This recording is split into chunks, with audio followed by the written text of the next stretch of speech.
Hey guys, Saurabh here. Welcome to Dev of Tech. So इस video में हम लोग दो बिग टॉपिक्स को डिस्कस करेंगे। First one is conditional statements, second is arrays and objects.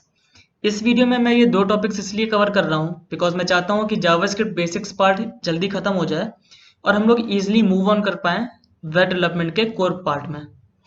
सबसे पहले हम लोग डिस्कस करते हैं इफ एल्स स्टेटमेंट को। तो एक एग्जाम्पल मैं यहाँ पे लेता हूँ। मैं एक वेरिएबल डिक्लेरेशन करता हूँ, लेट। यहाँ पे वेरिएबल का नाम दे देता हूँ मैं num1। ठीक है, यहाँ पे इसकी कोई भी एक न्यूमेरिक वैल्यू दे देता हूँ, लेट्स टेक एज 10। अब मैं यहाँ पे एक इफ कंडीशन लगाऊंगा, if value of num1 is greater than 5। ठीक है, अगर num1 की वैल्यू 5 से ज्यादा है तो मैं क्या करना चाहता हूँ, मैं चाहता हूँ कि कंसोल पर एक आउटपुट आए, console.log, और आउटपुट क्या आना चाहिए, वैल्यू इज ग्रेटर। ठीक है, अगर ये कंडीशन सेटिस्फाई नहीं हो रही है तो एल्स कंडीशन लगाऊंगा। उसमें मैं क्या चाहता हूँ, console.log, अगर वैल्यू ग्रेटर नहीं है तो वैल्यू क्या होगी, स्मॉल होगी, वैल्यू इज स्मॉलर। ठीक है, सेव करके रिफ्रेश करता हूँ, कंसोल ओपन करते हैं कंट्रोल शिफ्ट प्लस आई से, और आप यहाँ पे देख सकते हो कि जो आउटपुट आ रहा है वो आ रहा है वैल्यू इज ग्रेटर। अगर मैं यहाँ पे कंडीशन लगा देता हूँ num1 is great less than 5 तो आउटपुट मेरा क्या आना चाहिए, वैल्यू इज स्मॉलर। सो आप यहाँ पे देख सकते हो कि आंसर आ रहा है मेरा वैल्यू इज स्मॉलर। सो ये तो हो गया कि अगर मेरे पास दो कंडीशन है और मैं दो कंडीशन ही सेटिस्फाई करवाना चाहता हूँ तो मैं यहाँ पे इफ और एल्स का यूज करूंगा। बट अगर मेरे पास मल्टीपल कंडीशंस हैं जो मैं चेक करना चाहता हूँ तो मुझे यहाँ पे सिंपली क्या करना है, एल्स इफ स्टेटमेंट का यूज करना है। ठीक है, तो यहाँ पे एल्स इफ, यहाँ पे मैं कंडीशन चेंज कर देता हूँ, num1 की वैल्यू 10 थी, अगर num1 की वैल्यू 5 के इक्वल है तो आउटपुट आना चाहिए वैल्यू इज 5। अगर num1 की वैल्यू 7 के इक्वल है तो क्या आउटपुट आना चाहिए, console.log वैल्यू इज 7। ठीक है, एक और कंडीशन लगा देता हूं, else if num1 is double equal to 10। तो यहां पे क्या होना चाहिए, console.log वैल्यू इज 10। ठीक है, सेव करके कंसोल में रिफ्रेश करते हैं तो आप यहाँ पे देख सकते हो जो मेरी थर्ड एल्स इफ कंडीशन थी वो यहाँ पे मैच कर रही है और आउटपुट आ रहा है वैल्यू इज 10। ठीक है, तो ये बहुत ही इजी टॉपिक था इफ एल्स स्टेटमेंट, ये आपने बाकी प्रोग्रामिंग लैंग्वेजेस में भी पढ़ा होगा। तो अब इस टॉपिक को यहाँ पे खत्म करते हैं। अब हम लोग मूव ऑन करते हैं स्विच केस कंडीशन पे। ठीक है, तो इसका भी एक एग्जांपल ले लेता हूँ। मैं यहाँ पे एक वेरिएबल डिक्लेयर करता हूँ num नाम से। ठीक है, इसकी मैं एक वैल्यू दे देता हूँ, लेट्स टेक एज 4। अब यहाँ पे आपको लिखना क्या है, सीधा आपको स्विच लिखना है, ब्रैकेट के अंदर आपको वो वेरिएबल का नेम लिखना है जिस पर आप एग्जीक्यूशन करना चाहते हो। ठीक है, तो मैं यहाँ पे num के ऊपर करना चाहता हूँ अपना प्रोसेस, तो यहाँ पे मैं num लिखूंगा, इसके बाद ब्रैकेट। अब आपको यहाँ पे केसेस लिखने हैं। केसेस मीन्स num की कौन सी वैल्यू पर कौन सा जो इवेंट है वो अकर होगा। ठीक है, तो मैं यहाँ पे लिखूंगा केस अगर num1 की वैल्यू है 1। ठीक है, तो यहाँ पे मैं क्या चाहता हूँ, console.log आउटपुट आना चाहिए वैल्यू इज 1। ठीक है,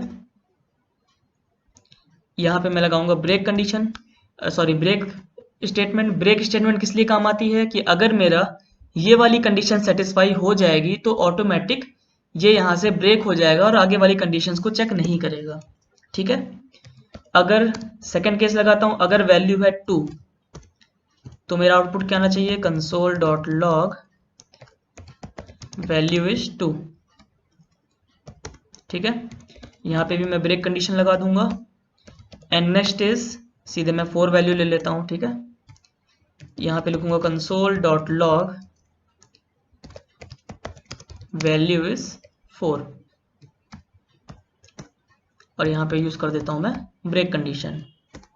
ठीक है, आप डिफॉल्ट स्टेटमेंट भी लगा सकते हो कि अगर इनमें से कोई भी जो कंडीशन है वो सेटिस्फाई नहीं कर रही है, ठीक है। वेट, ब्रैकेट नहीं लगेंगे, यहाँ पे मैं लिख दूंगा console dot log no condition satisfied, ठीक है। इसको सेव करके पेज को रिफ्रेश करते हैं तो आउटपुट यहाँ पे आ रहा है वैल्यू इज 4। अगर मैं यहाँ पे वैल्यू कर देता हूँ 40 तो आंसर आना चाहिए डिफॉल्ट वाला ना। तो ये आप देख सकते हो नो कंडीशन सेटिस्फाइड। तो ये बहुत ही इजी सा टॉपिक था, ये हमने डिस्कस कर लिए कंडीशनल स्टेटमेंट्स जिसमें इफ एल्स और स्विच केस दोनों कंडीशंस सेटिस्फाई हो गई हैं, ठीक है। अब हम लोग मूव ऑन करते हैं एरेज एंड ऑब्जेक्ट्स पर। तो यार एरेज एंड ऑब्जेक्ट्स को डिस्कस करने से पहले सबसे पहले हमें ये देखना होगा कि ऑब्जेक्ट्स क्या होते हैं। तो मैं यहाँ पे एक हेडिंग डाल देता हूँ ऑब्जेक्ट्स। सो ऑब्जेक्ट्स मेरे वो होते हैं विच स्टोर्स की वैल्यू पेयर, ठीक है। इसका मतलब क्या है कि अगर आपने कोई प्रोग्रामिंग लैंग्वेज पढ़ी होगी इससे पहले जैसे कि पाइथन, तो उसमें एक कॉन्सेप्ट होता है डिक्शनरीज का। डिक्शनरीज में भी सेम कॉन्सेप्ट होता है, एक की होती है, उसकी एक पर्टिकुलर वैल्यू होती है। सेम वही चीज यहाँ पे भी होगी। देखते हैं एक एग्जाम्पल से, ठीक है। तो मैं यहाँ पे एक वेरिएबल डिक्लेरेशन करता हूँ जिसका मैं नाम रख देता हूँ पर्सन रखता हूँ नाम, ठीक है। इसके बाद करली ब्रेसेस। तो अभी मैंने क्या किया है कि मैंने एक ऑब्जेक्ट डिक्लेयर किया है जिसका नाम है पर्सन। इस पर्सन की कुछ प्रॉपर्टीज होंगी जैसे कि नेम, ठीक है। नेम में लिख देता हूं सौरभ। इसके बाद एज लिख देता हूं 20, ठीक है। इसके बाद मैं लिख देता हूं चैनल का नाम लिख देता हूं देव ऑफ टेक। तो यहाँ पे मेनली हो क्या रहा है कि पर्सन एक ऑब्जेक्ट है, उसकी कुछ प्रॉपर्टीज हैं नेम एज चैनल। नेम एक की है जिसकी एक वैल्यू है सौरभ, ठीक है। इसी तरह एज एक की है जिसकी वैल्यू 20 है एंड चैनल की वैल्यू है देव ऑफ टेक। अब इसके बाद मैं यहाँ पे क्या करूंगा कंसोल डॉट लॉग, यहाँ पे मैं प्रिंट कर देता हूँ पर्सन, ठीक है। चलो पेज रिफ्रेश करते हैं, कंट्रोल शिफ्ट प्लस आई। तो आप यहाँ पे देख सकते हो कि मेरा एक आउटपुट जो आ रहा है वो मेरा ऑब्जेक्ट का आ रहा है जिसमें मेरी प्रॉपर्टी शो हो रही है एज चैनल एंड नेम, ठीक है। तो अब इसकी जो प्रॉपर्टीज हैं जो भी है जो कीज वैल्यूज हैं इसकी नेम एज और चैनल, इसको मैं कैसे एग्जीक्यूट कर सकता हूँ, मतलब कैसे फेच कर सकता हूँ, तो इसका भी एक तरीका देखते हैं। तो शायद मैंने आपको अभी तक बताया नहीं है कि कंसोल पे भी हम लोग जावास्क्रिप्ट को लिख सकते हैं, ठीक है। तो आपको यहाँ पे सिंपल लिखना क्या है पर्सन डॉट, आप कोई भी वैल्यू लिख सकते हो। जहाँ पे देखो सजेशंस आ रहे हैं एज चैनल नेम, तो मैं नेम लिख दूंगा तो देखो आउटपुट आ रहा है सौरभ, ठीक है। अगर एज लिखूंगा तो 20।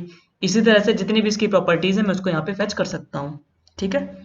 तो चलो ये तो हो गया ऑब्जेक्ट के बारे में। अब हम लोग डिस्कस करते हैं एरेज के बारे में। तो सबसे पहले मैं आपको बता दूं कि जो एरे होती है वो भी एक ऑब्जेक्ट ही होती है, ठीक है।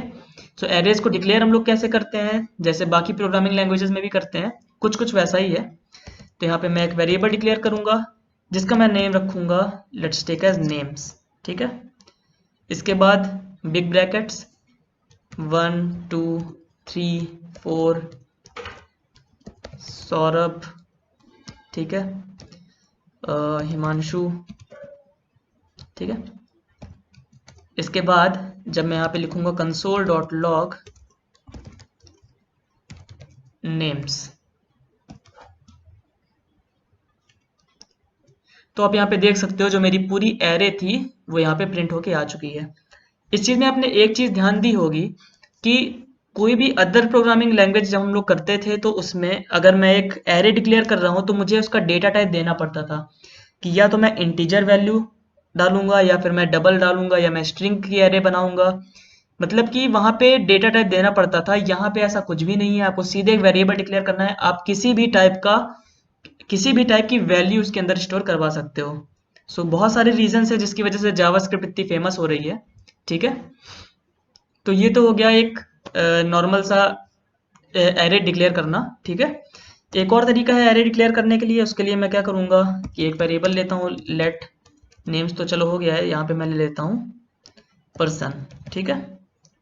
पर्सन भी अच्छा हाँ, हटा दिया है मैंने वो ना, ठीक है।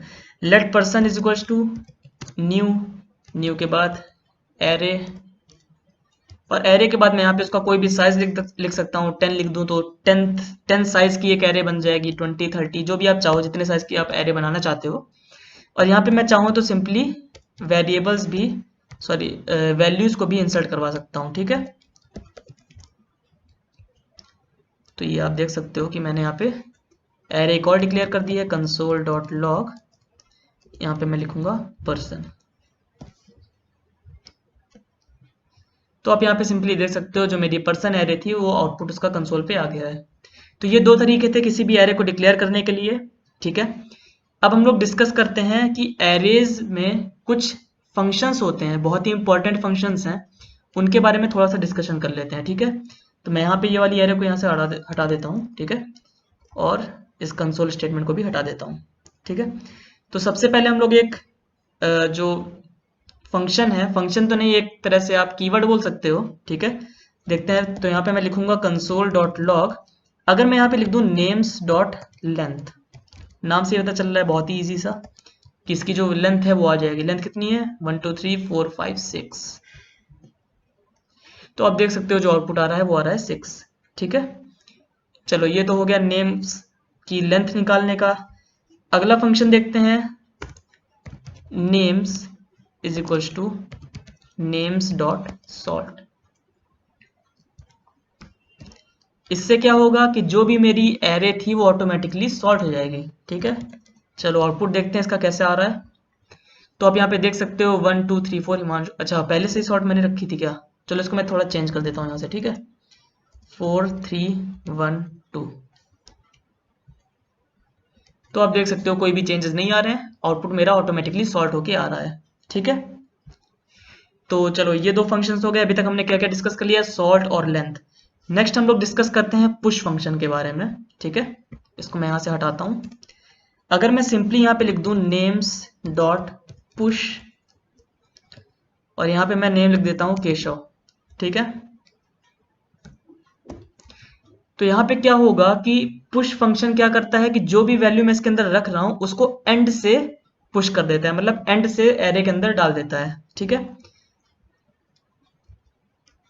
ओ सॉरी, कंसोल स्टेटमेंट लगा देता हूँ मैं यहाँ पे, console dot log names. Save करके रिफ्रेश करते हैं तो आप यहाँ पे देख सकते हो जो मेरी एरे थी उसके लास्ट जो एलिमेंट है वहां पे केशव इंसर्ट हो गया है, ठीक है।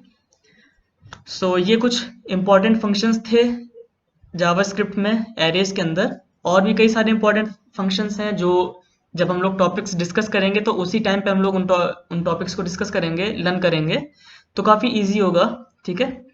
So that's all about arrays and objects and conditional statements.